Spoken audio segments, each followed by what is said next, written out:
So, well, there's a quote obviously by Lord John Orphan. Like he says, "Home is where you hang your head." Well, I'm not sure if I agree with this quote. Like, I'll talk about the past, the present, and future. Like, I'm an international student, and I lived with my uncle for a year in here, and for sure, when I got out from class, when I went home, then I can relax. I have my own little room that I can just do whatever. But then I don't feel like it's my home. Yes, I do eat there. I cook there.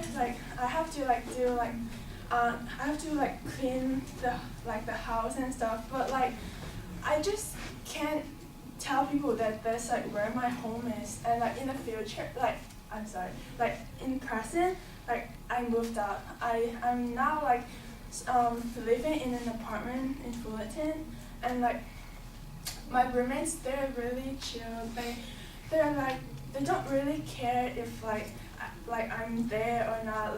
They just let me do whatever. But then yeah, sure, it's the same thing. I can relax, I can hang my head. But no, you won't call it your the apartment you live in your home. Yeah, it's a temporary place where you live in.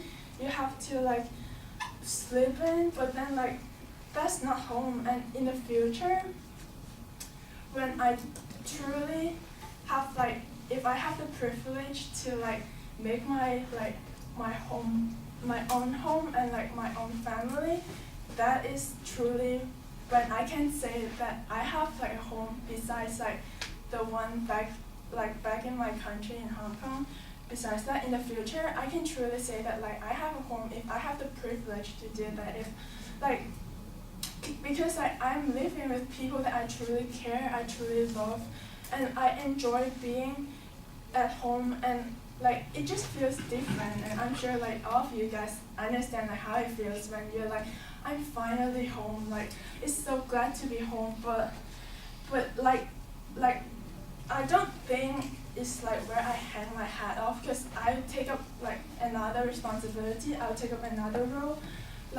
If I'm lucky enough, I'll be a wife. I'll be even a mother, and I'll be stressed out with even more things at home. But this is the place where I can truly love being in, and it's just different than just having a place to relax, and really just to stay is way different. That's why I disagree with the quote that home is where you hang your head. Yeah, that's all I can say.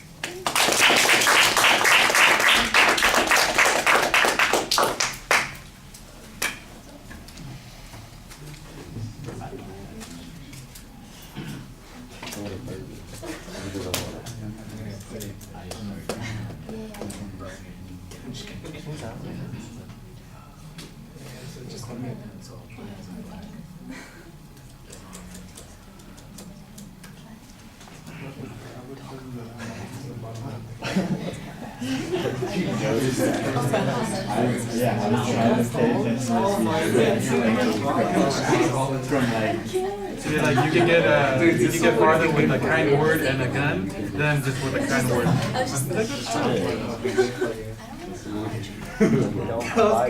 I should have quoted Biggie Smalls. More money, more power. Yeah, I just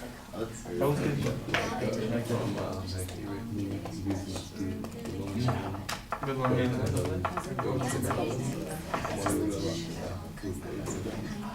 Is she really?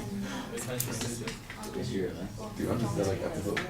I just want to get a random quote and then start my thing They say the true winner in the rat race is the loser. Yeah. I remember. I was actually in.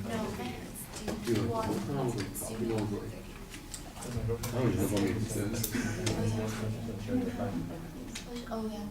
Me too. I was just thinking of like, oh shit, what is this one thinking about? Like a couple of words, I didn't even know what I was talking about. I was like, what? Justin Bieber? All right. I just looked Justin Bieber. Harriet, you start with the quote. You probably want to have something a little bit different to start and use as an attention device. But you do express your point of view pretty clearly, and the preview is there. It's a little perfunctory, but we know generally how you're going to develop this speech. I thought the signpost on the first point was very good, and you explained why you didn't really feel much like you were at home living with your uncle, and that was pretty clear.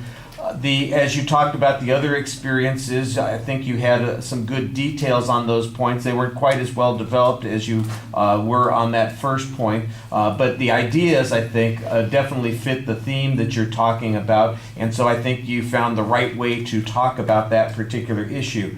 Your voice, it was easy to hear you. There's good variety in your voice. Your gestures are a little bit limited. I did think your facial expression was animated. Sometimes you smile a little bit nervously, but it wasn't excessive. Eye contact was generally solid. You are moving a little bit while you're speaking, but it doesn't always seem like it's purposeful. In other words, it's not connected to emphasizing a particular point or changing a subject. It just seems like it's anxiety driven, that you're stepping to a different spot because you're just a little bit nervous and your feet can't stand still. The pacing of the presentation is affected by the filler word that you use frequently, and I'll bet that you can identify it because I started counting after the first minute. I got 5, 10, 15, 20, 25, 30, 35, 36 times that I got it after the first minute. So you spoke for 3 minutes and 16 seconds. I probably missed a few, but if I hear the word like again, I'm going to scream. You have to control this. I know that it's one of those things that people use as kind of a transition phrase. It's almost like I'll put a period at the end of a sentence. But you have to be careful about overdoing it. You're using it repeatedly just as a way to get from one idea to the next, and it doesn't fit in all of those things. So you've got to control that a little bit. I point that out because sometimes people don't know it if you don't tell them. They don't realize that they're doing that as much. Watch your speech. You count them yourself. See how many you come up with, okay? All right. Thank you.